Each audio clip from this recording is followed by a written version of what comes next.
Does everybody hear me? Should I turn this on? Do you want to turn on the lights? Lights? That'd be cool. I think we're good. I like the mood. All right. Keep it.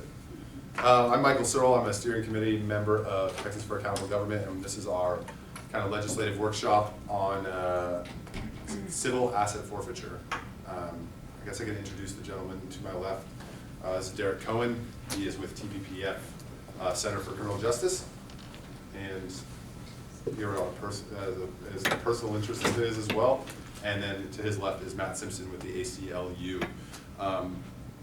I got interested in this topic working for David Simpson in the past session or special session and interim, doing some interim legislative projects for this upcoming session for him, and that's how I learned about civil asset forfeiture. These two men next to me have far more knowledge, so I will be brief. I know that I said I would talk a little bit about the history of the civil asset forfeiture, but I'm going to be as brief as possible, give them as much time as they need to talk about what they're going to talk about. So, civil asset forfeiture, I know some people were at the tag meeting when I described it. Someone in the audience told me that it's better to explain something by telling a story, so I thought I would. This is just a hypothetical story. You are driving across the country with your family, and you have $10,000 cash on you to buy a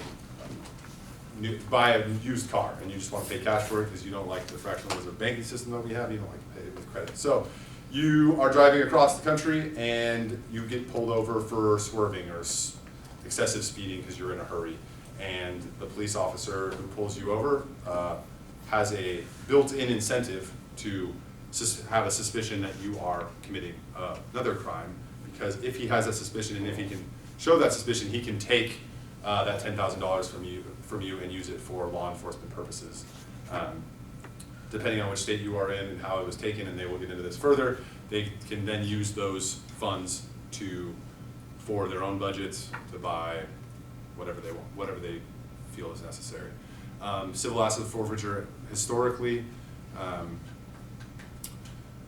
said at the last tag meeting, it was, sorry, I'm trying to pull up my notes here.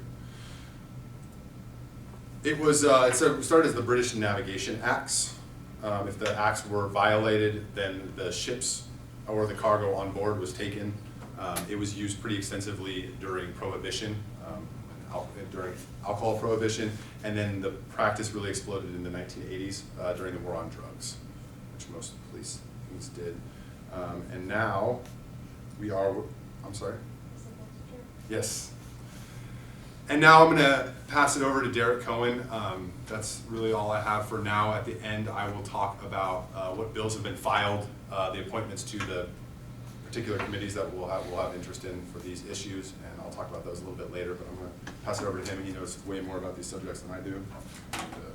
And,